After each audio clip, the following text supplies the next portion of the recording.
একজন ছোট্ট তলবে আলেম, ক্লাসের ভিতরে ফার্স্ট টু ফার্স্ট, সব সময় ভালো লেখাপড়া করে, কিন্তু তার একটা বড় দোষ, সে প্রত্যেক দিন ক্লাসের ভিতরে দেরি করে আসে, যার জন্য পিছনের বেঞ্চে বসতে হয়। উস্তাদ ডাক দিয়া বলেন যে, ছাত্র তুমি তো লেখাপড়ার ভিতরে অনেক ভালো, কিন্তু তুমি প্রত্যেক দিন কেন দেরি করে আসো? আজকের পর থেকে প্রত্যেক দিন তুমি আগে আসবা, সামনের বেঞ্চে বসবা। ছাত্র এরপরেও একদিন, 2 দিন, 3 দিন উস্তাদ লক্ষ্য করে ছাত্র শুধু পিছনে আসে আর পিছনের বেঞ্চটাতেই বসে। 3 দিনের দিন উস্তাদ ডাক দিয়া বলেন যে, ছাত্র আমি তোমাকে বললাম সব প্রত্যেক দিন তুমি সবার আগে আসবা, প্রথম বেঞ্চটাতে তুমি বসবা, তুমি কেন আমার কথা মানলা না? ছাত্র ডাক দিয়া বলেন, উস্তাদ জি আমি প্রত্যেক দিন বাড়ি থেকে বের হই তাড়াতাড়ি আসার জন্য সামনের বেঞ্চে বসবো বলে। উস্তাদ জি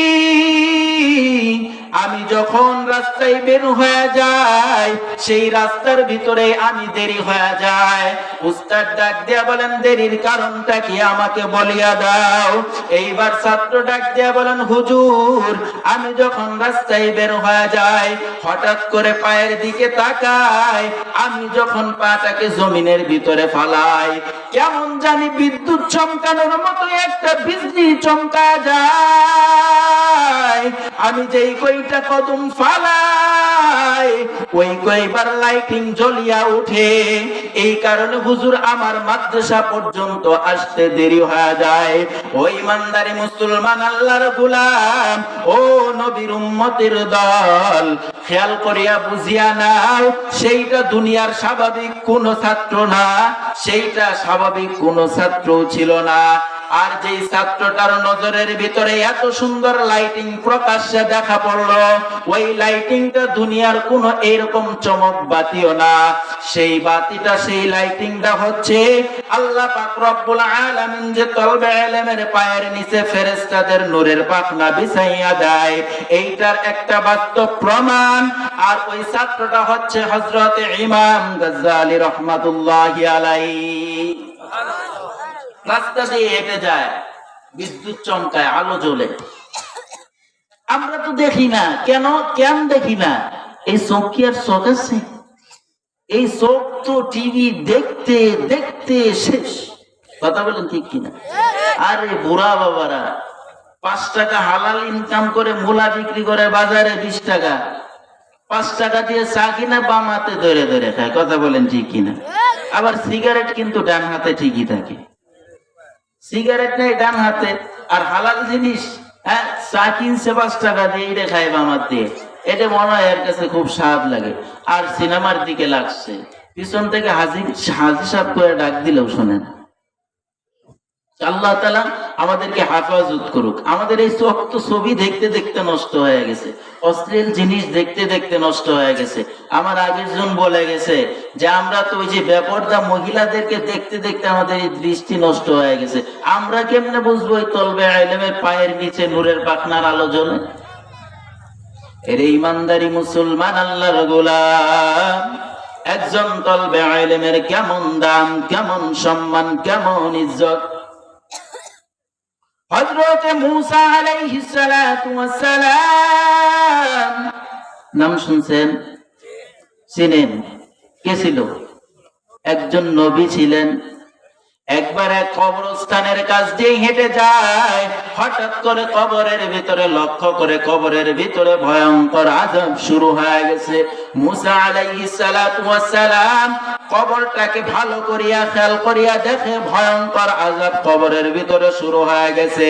দেখার পরে মূসা আলাইহিস সালাতু ওয়াস সালাম রাস্তা ধরে তার কাজ করার জন্য চলে গেল। কিছুক্ষণ পর যখন কাজ শেষ হয়ে গেল, ওই রাস্তা ধরে আবার যখন আসতে লাগলো, হঠাৎ করে স্মরণ হয়ে গেল, আমি তো যাওয়ার সময় দেখলাম কবরের ভিতরে বড় আযাব, এখন কি অবস্থা আমি একটু দেখতে চাই।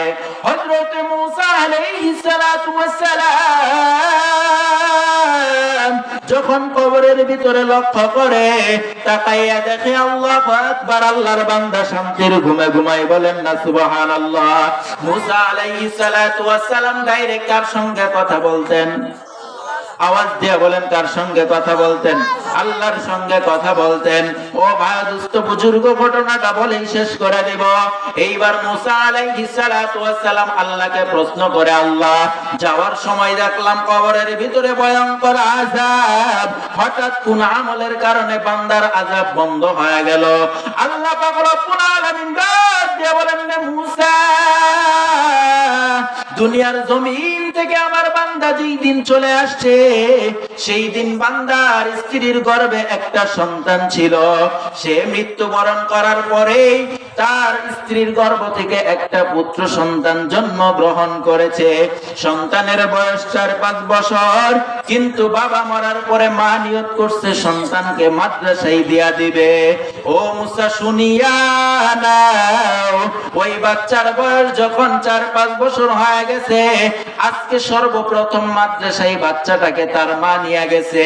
নিয়া উস্তাদকে ডাক দিয়া বলেন, উস্তাদ জি, আমার এই সন্তানটাকে আপনি একজন হক্কানি আলেম দিনদার হিসেবে গড়াইয়া উঠাবেন।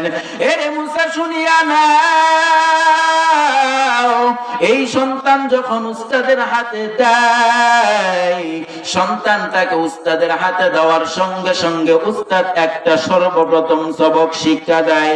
কি সবক শিক্ষা দেয়? ওই সন্তানকে উস্তাদ জি বলেন, রে বাবা ডাক, আমার সঙ্গে ডাক দিয়া বলো, বিসমিল্লাহির রহমানির রহিম।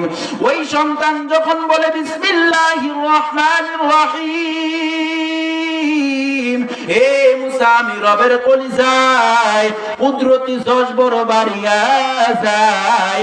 এই সন্তানকে মাদ্রাসায় দেওয়ার কারণে, বাচ্চাটা তলবে ইলম হওয়ার কারণে আমি তার বাবার কবরের ভিতরে ভয়ঙ্কর আযাবটাকে মাফ করে দিয়েছি, বলেন না সুবহানাল্লাহ। এই জন্য তলবে ইলমদেরকে মহব্বত করবেন তো ইনশাআল্লাহ, নাকি রাস্তা দিয়ে যাওয়ার সময় গালি দিবেন? হ্যাঁ, এই যে রহমতের একটা জায়গা পাইছেন, আল্লাহু আকবার।